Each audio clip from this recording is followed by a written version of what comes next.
Hello, everyone, and welcome to Everything Iconic with me, Danny Pellegrino. I'm so excited. I have Murray Bartlett on the show today. Murray, first of all, how are you doing today? I'm great. Yeah, I'm up on Cape Cod in Massachusetts. It's so beautiful here. I'm having a lovely morning. Murray, I'm like obsessed with White Lotus. Like I got to see all the episodes, and I'm not even kidding. It's like stuck with me in a weird way. And I've always loved Mike White's work, he's the one who wrote and directed this. But you're phenomenal in it. Everyone's so good in it. How are you describing it to people? Because it is sort of a weird. It's hard to explain. So how are you describing it? I mean, I would say, it's always hard to fully define and try and encapsulate Mike White's work, and I feel like it's, almost unfair to try and do it, but I'm going to. I would say, it's a social satire. It's about, a group of privileged, wealthy guests who come to a high-end resort in a tropical location, and the effect that this group has on the staff and the sort of the whole world around them in this resort sort of setting. And, it takes a look at some of the uglier aspects of human behavior, but it's like most Mike White shows, it's very funny, but it's dark. And, it's you're 1 minute laughing and the next minute you feel like you've been stabbed in the stomach in a great way, I think. I mean, I think it's brilliantly written, and it's a fantastic cast, everyone like totally on, just doing beautiful work. So it's a very entertaining ride, but it also packs a real punch. Did you watch Enlightened or some of Mike's other work? I'm a huge fan of Mike. I'm a even bigger fan of Enlightened. It's the best, Murray. Right? Yeah. My boyfriend and I are rewatching it right now. So I've seen it already before, but we're rewatching it. And it's just like, it's brilliant. It's so great. And, they're very different shows, but in some similar ways in terms of the sort of sensibility of it, I guess, and the type of humor and the kind of type of darkness that's in the two shows. It's, and he's just also like the sort of the ultimate observer of human behavior and human nature in a way that, he can reflect it back in a way that's incredibly confronting and funny and unsettling all at the same time. And you play sort of the manager of chaos, but then your character goes through quite a bit of chaos himself. Did you know where the character was going when you were hired, or was that sort of a surprise as you got the scripts? Yeah, I did not. I signed up to the job fully, prepared for whatever might come afterwards, because I'm like, I really wanted to work with Mike White. But I had only read the first script, loved the character, the writing was brilliant. And Mike wrote this in 2 months or 2.5 months, and then we started shooting, which is just phenomenal to me because it's such brilliant writing. But yeah, so all that came after was a huge surprise to me, but I was so excited by playing a character that goes on such a sort of a roller coaster ride, Right. Was there anything you were hesitant to film? I mean, there's one particular moment around episode 5 that I loved, but I was wondering if there was anything throughout that, without giving any spoilers, that you read and you were not sure how it worked. I personally thought everything worked so beautifully. I thought it was great, but I wonder, reading it on the page, because there are some extreme things that are happening. No, I love Mike's style. I love the way he sees the world or reflects back the world to us. And so I just wanted to dive into it. I didn't feel hesitant. I felt like, unsure about how some of the things were going to play out. There were some specifics that I wasn't sure of, and then, when we got to set, Mike creates this incredible atmosphere of play where you can just feel free, and, and I completely trusted him. So, we played and we figured it out, and we played with different kind of levels and different sort of choices. And so it was very, it was just play. It was very playful in that way. Like it felt very free. Can you talk to me a little bit about Hawaii? I've been fortunate enough to stay at that Four Seasons, and it's one of those beautiful places in the world where you guys filmed in Maui. What was it like shooting there? Well, we were plucked out of our COVID pods in the middle of the pandemic and taken to Hawaii. So we were to work on an amazing show with an amazing group of people. So we were all sort of in shock, and it was very surreal, and we all felt incredibly fortunate, and which was a great place to start because it was, it just made the thing so joyful. Everyone was like, oh my God, I can't believe we're here. It was just such an awesome feeling. And yeah, we were, locked in our COVID pod. We couldn't leave the grounds of the resort, and we could go down to the beach in front, which was spectacular. So it was bizarre in one way because we were in this incredibly gorgeous prison, but so it was beautiful. It also created this amazing sort of bond between all of us. We had the run of the hotel, the cast and the crew for the first chunk of shooting.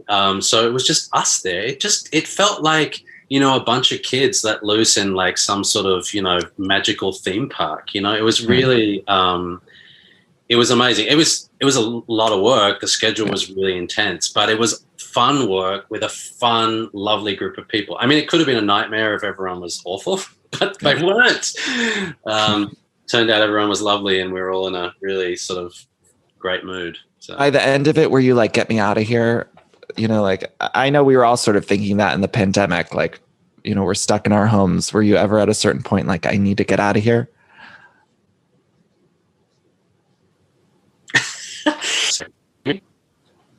Oh, I lost you for a second. Can you still hear me? You there? Yep. Can you hear me? I can hear you. Can you hear me? Oh, yes. Yes. You're good now. Okay. I don't know what happened. Murray, you were there. Was there ever a point where you were like, get me out of here? I need to get off this island. I mean, there was probably, right? I mean, it's like any place that you're stuck in for 3 months. And we were in, I love to cook.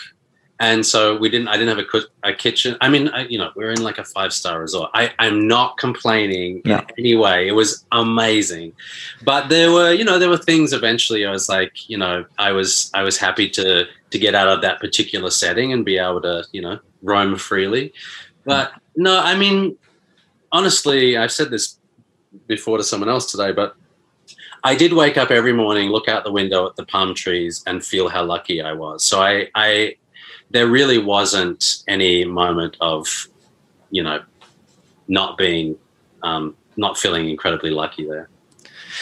Your character in particular goes through quite a journey, but I have read that Mike White is interested in possibly doing like a second season where maybe it's a different place or a different island or something.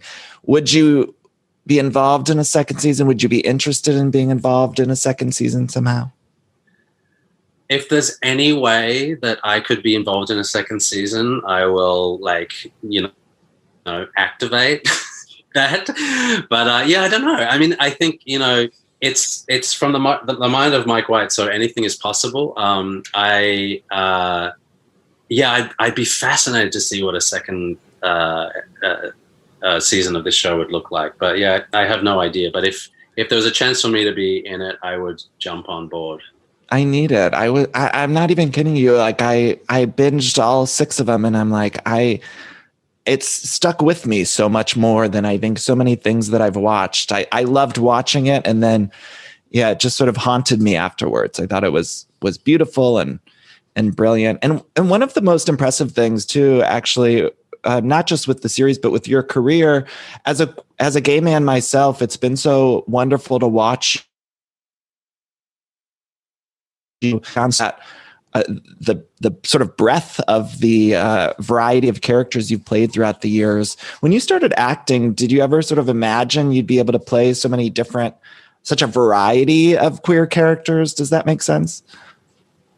Yeah. Well, first of all, thank you. That's lovely of you to say. I mean, it's such an odd sort of evolution as an actor because, I mean, unless you're like mega famous, you don't necessarily know or have a lot of control in terms of where your career goes. You do in terms of the choices that you make, but you sort of see what opportunities come your way. And I've been super fortunate to have great opportunities come my way.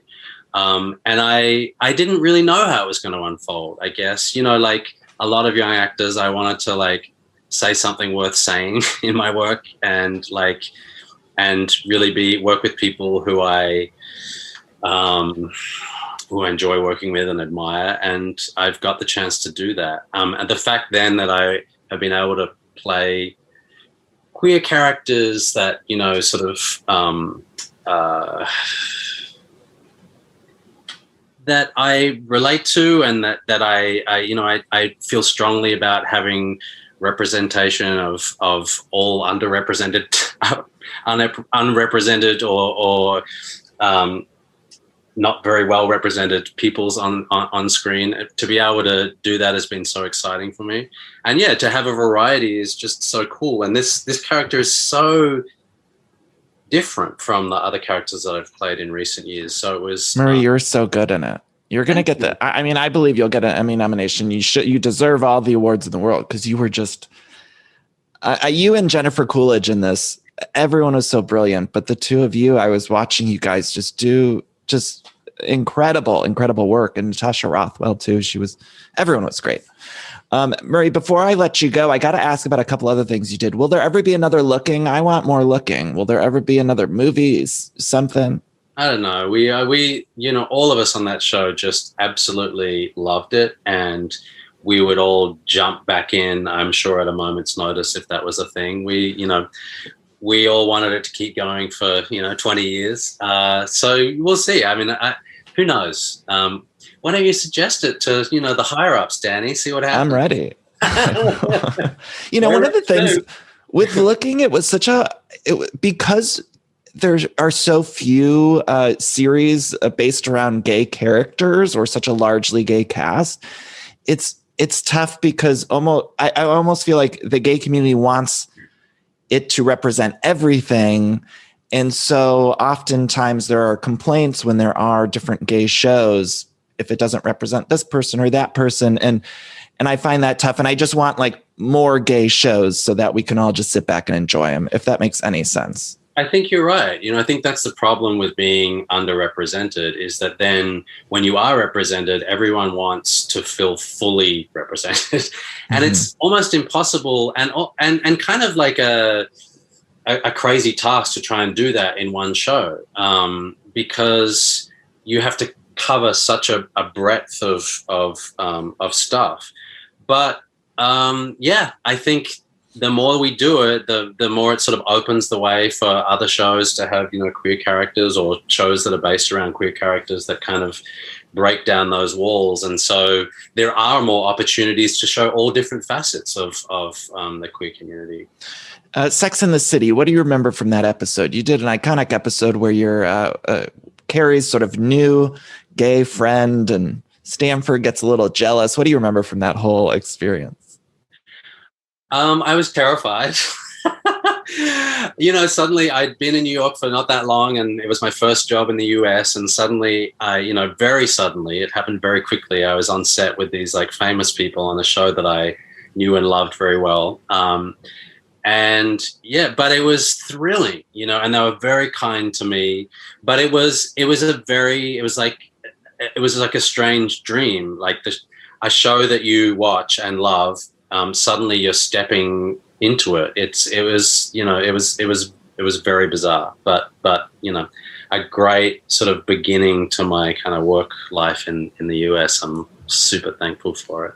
In preparation for this, I rewatched that episode, and I remember in the 90s, everyone had that facial hair that you had. It was like that little sort of goatee thing. Those things that like in hindsight seem so embarrassing, but at the time felt so cool. Yeah. Murray, I know I got to let you go, but there's two things I ask all of my guests, some silly questions. First of all, your favorite Mariah Carey song, and then also, if you were choosing for People Magazine's Sexiest Man Alive, who would you choose? Oh my God. My favorite Mariah Carey song. I'm so terrible. I'm not even sure if I can think of like. I'm so terrible. How dare you? At remembering shit like that.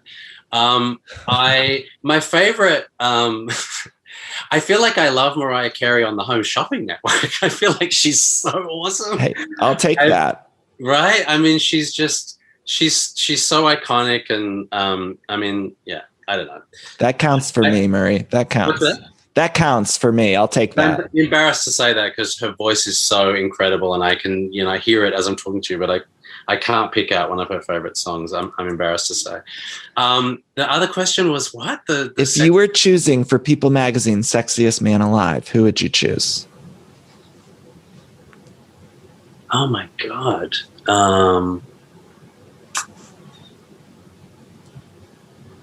Boy, that's really tough. I'm